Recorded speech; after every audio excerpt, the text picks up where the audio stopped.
Hey everyone. So from this particular video, we will be starting the problems on the air compressors. So air compressor problems I can divide in a systematic way in 4 segments. The first segment contains the problems on the single stage air compressor um, without clearance volume. Second part of the problems contains the same single stage air compressor considering the clearance volume. That means you'll be having a clearance volume and the problems are based on that. And it applies for the multi-stage also now. So third segment it is multi-stage without clearance volume, and the fourth is multi-stage with clearance volume.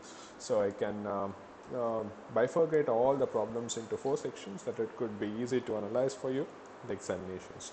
So we'll be going with the first set of the problems, that is the single stage air compressor without the clearance volume. How could the problems be asked on such a system, and how we have to solve it? And I'll be giving the example problems at the end, so please try it. If you have any doubt, you can contact me. Okay, so let us go with this particular problem now. So in this problem he says an air compressor takes in the air at 1 bar. So the inlet pressure is, the supply pressure is 1 bar, and 20 degrees Celsius his temperature is also given. So compresses the same according to the law PV whole to the power of 1.2 is equals to constant. So what is polytropic index definition? So it is PV to the power of N is equal to constant, correct? So he has given the value of N to be as 1.2 here. So I can take N to be 1.2 from this. Okay. Now, it is then delivered to a receiver at a constant pressure of 10 bar. That means that is the delivery pressure. So, he has given the value of P2 as what? 10 bar. Okay. If R for air, R is what? A gas constant. For air is given as this. If he has given it is okay, but if we don't give it also, you need to remember this value. Always remember the values of Cp, Cv, R for air and water. So the entire thermodynamics subject uses it anywhere, anytime. So remember this value. R for air is 0.287 kilojoules per kg Kelvin. Okay. Now, what we need to find is, the first one is the temperature at the end of the compression. That means you have to find the value of T2. So he has asked the value of T2. Okay. Second thing what you have to find is work done and heat transfer during the compression per kg of air. So where is the compression process happening here? So the compression process is going on from 1 to 2 like this, correct? So this is your compression process. Which process is it? So it is given by the relation PV raised to the power of 1.2 is equals to constant. That means the value of N or K, whatever it is, you can sometimes take it as K, sometimes you will take it as N, is not gamma, is not 1, is not 0, but something else. When it is something else, then it is a polytropic process. If it is gamma, it is a adiabatic process, correct? If it is 1, it is isothermal process, like that. Okay. So where was I? Yes.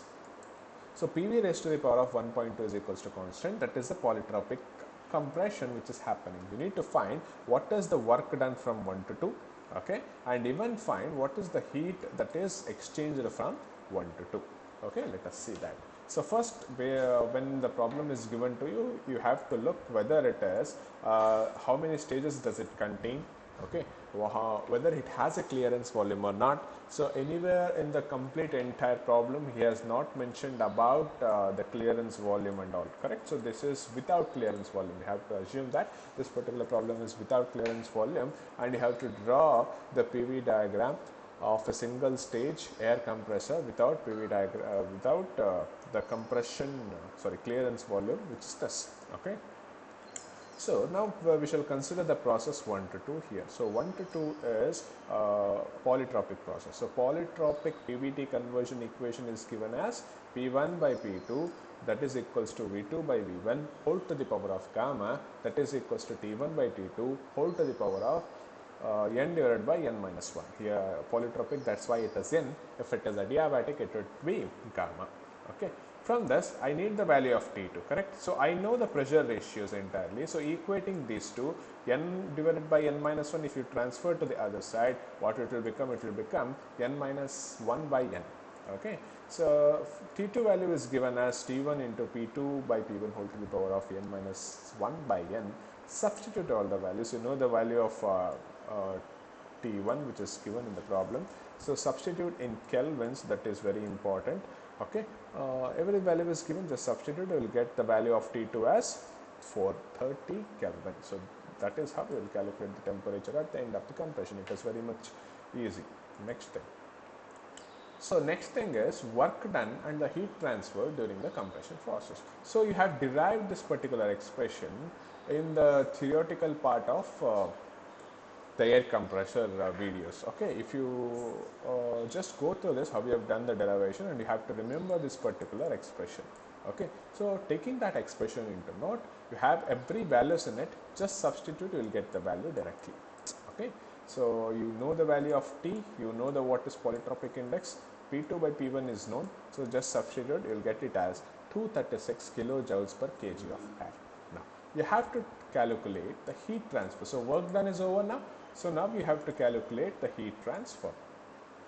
So the heat transfer in the polytropic process, see, if there is a polytropic process going from 1 to 2 like this, okay, you can calculate the heat loss in two different ways. I will tell you. So this is the method number 1 by which you can calculate your the heat loss or heat gained. Okay, heat transfer in fact. So that heat transfer is given by the first law. See, first law applied for a cycle is, if it is a cycle like this, then what is the first law? The cyclic integral of Q is equal to, okay, the cyclic integral of W, correct? So this is the first law when it is applied to a cycle like this.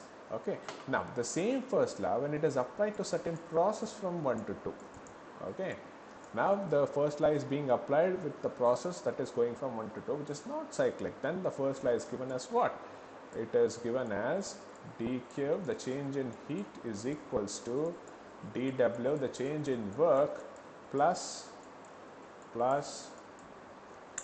the change in internal energy. So that is the first law which is given for a process. So same thing you are calculating for the polytropic process here. So taking the same thing here.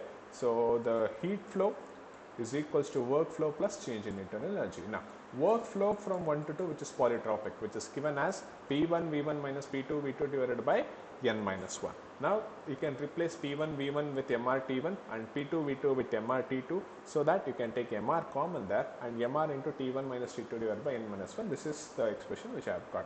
Now the change in internal energy can be calculated by this, which is CV into T2 minus T1, correct? The CV value is not given here, so you have to remember this.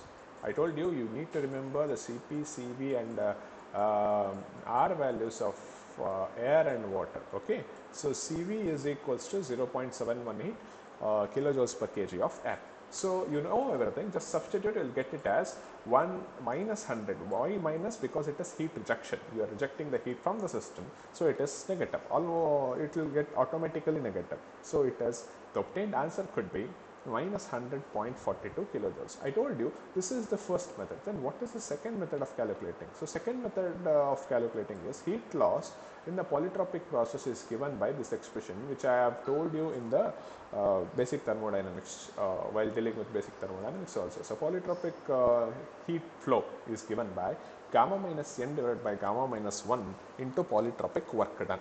Now polytropic work done you have calculated previously using this particular expression. Yes, so Mr, I told you how we will get this expression. So it is Mr into T1 minus T2 divided by n minus 1. So gamma minus n divided by gamma minus 1, you know the value, just substitute, again you will get almost same value, which is minus 100.49 kilojoules per kg. Why negative?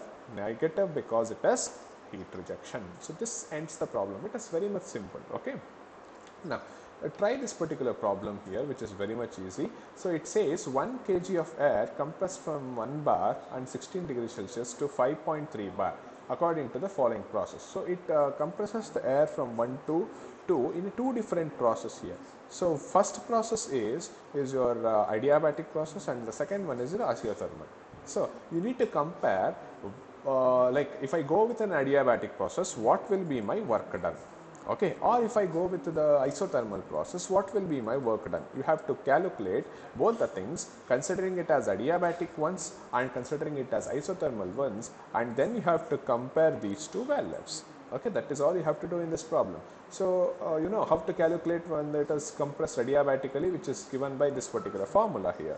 Okay, if the gas is compressed isothermally, then you know how to calculate the work done from the basics, is it?